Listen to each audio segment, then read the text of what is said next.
மாண்புமிகு பேரவைத் தலைவர் அவர்களே, மக்களே மக்களுக்காக மக்களால் நடத்தும் ஆட்சி மக்களாட்சி என்றார் அமெரிக்க முன்னாள் குடியரசுத் தலைவர் திரு ஆப்ரஹாம் லிங்கன். இன்றைக்கு அமைந்துள்ள மக்களாட்சி மலர்வதற்கு மக்களிடம் உள்ள பெரும் எதிர்பார்ப்பு, அவர்களுடைய எதிர்பார்ப்புகளை இப்பேரவையின் கவனத்திற்கு கொண்டு வந்து அதனை செயல்படுத்துவதற்கான திட்டங்களை, சட்டங்களை அமல்படுத்த வேண்டிய பொறுப்பு இப்பேரவைக்கு உள்ளது.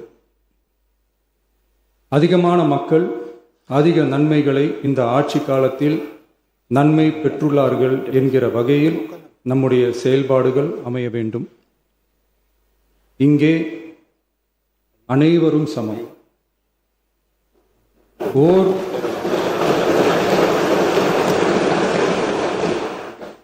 ஓர் உறுப்பினரை கொண்ட கட்சிகள் இங்கே இடம் பெற்றிருந்தாலும் அவர்களுடைய கருத்துகளுக்கும் அதிக எண்ணிக்கை பெற்ற தமிழக வெற்றி கழக உறுப்பினர்கள் தெரிவிக்கும் கருத்துகளுக்கும் சமமாகவே மதிப்பளிக்கப்பட்டு,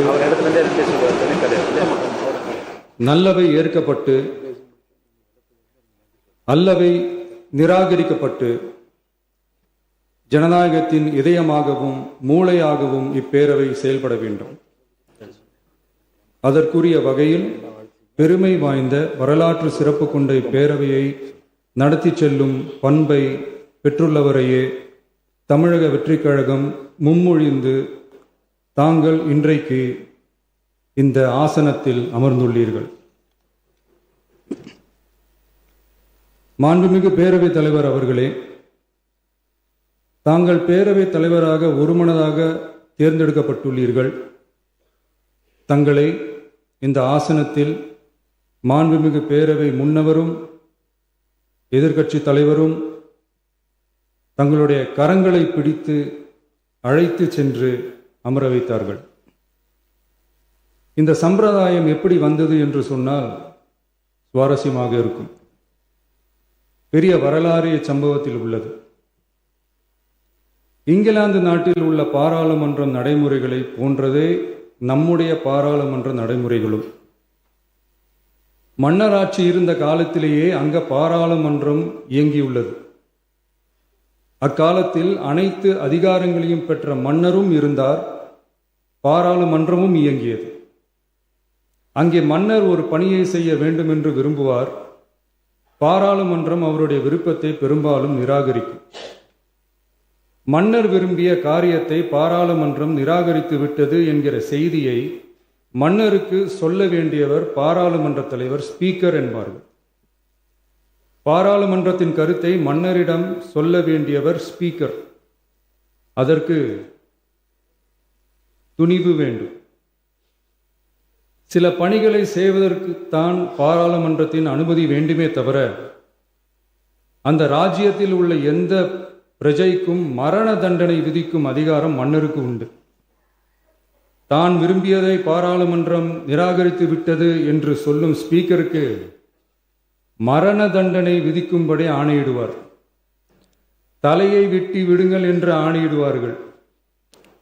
இது பலமுறை நடந்ததால் யாருமே இந்த ஸ்பீக்கர் பதவிக்கு வர விரும்ப மாட்டார்கள்.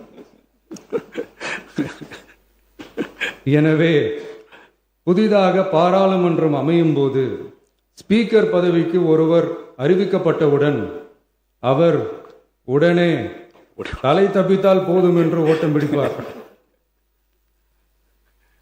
அணை முன்னவரும் எதிர்க்கட்சி தலைவரும் அவரை தடுத்து நிறுத்தி அவர் கைகளை பிடித்து இழுத்து வந்து ஆசனத்தில் அமர வைப்பார்கள். இதுதான் அந்த காலத்தில் இருந்து வந்த மரபு. ஜனநாயக முறை ஏற்பட்ட பிறகும் இம்மரபு தொடர்கிறது. நிச்சயமாக தமிழக வெற்றி கழக உறுப்பினர்கள் அனைவருமே உங்களுக்கு உதவிகரமாகவே இருப்பார்கள் என்கிற வாக்குறுதியை இந்நேரத்தில் அளிக்க விரும்புகிறேன். பேரவையின் மாண்பையும் கண்ணியத்தையும் பேரவை உறுப்பினர்களின் கண்ணியத்தையும் காக்க வேண்டிய பொறுப்பை உங்களிடத்தில் ஒப்படைத்திருக்கிறார்கள். தற்காலிக பேரவைத் தலைவர் பொறுப்பில் மிக சிறப்பாக பணியாற்றிய நம்முடைய உறுப்பினர் திரு மூவி கருப்பையா அவர்களை சந்திக்க நேற்றுக்கு சென்றிருந்தேன். அங்கே முந்தைய பேரவைத் தலைவர்கள் படங்களை கண்ணுற்ற போது, அவர்களை பற்றி அறிந்த போது உண்மையிலே எனக்கு பெருமிதம் தந்தது. ஏனென்றால் எடுத்துக்காட்டாக விளங்கும் திரு ஜே சிவ சண்முகம் பிள்ளை, டாக்டர் யு கிருஷ்ணராவ், திரு எஸ் செல்லப்பாண்டியன் அவர்களுடைய வரிசையில் மிக சரியான ஒருவரையே நாம் முன்மொழிந்துள்ளோம் என பெருமை அடைந்தேன். அதே போன்றுதான் நம்முடைய பேரவை துணைத் தலைவர் அவர்களும் நீங்கள் இருவருமே மிக சாதாரண குடும்பத்தில் பிறந்து மக்கள் பணியாற்ற வேண்டும் என்கிற அவாவில் செயல்பட்டு வந்தவர்கள். குணம் நாடி குற்றமும் நாடி அவற்றுள் மிகை நாடி மிக்க கொளல் எனும் வள்ளுவரின் வாய்மொழிக்கேற்ப சட்டமன்ற நடவடிக்கைகள் சீராக, செம்மையாக, அமைதியாக நடைபெறும் வகையிலும் சட்டமன்ற ஜனநாயக பண்புகள், நெறிமுறைகள் பேணி பாதுகாக்கப்படும் வகையிலும் இந்த அவைக்கு பேரவைத் தலைவரும் பேரவை துணைத் தலைவரும் பெருமை சேர்ப்பீர்கள் எனும் நம்பிக்கை எனக்கு உண்டு. அரசியலுக்கு அப்பாற்பட்டு மனிதர்களை மதிக்கும் நல்ல பண்புகள் நிலைநாட்டப்பட வேண்டும். தமிழ் பண்பாடு போற்றப்பட வேண்டும். அவையின் மரபும் மாட்சிமையும் மதிப்பும் காக்கப்பட வேண்டும் என்ற நல்லெண்ணத்தின் அடிப்படையில் அந்த பதவி ஏற்றுள்ள தங்கள் இருவராலும் காப்பாற்றப்படும் என்னும் நம்பிக்கையை மீண்டும் தெரிவித்து என் உரையை நிறைவு செய்கிறேன். நன்றி, வணக்கம்.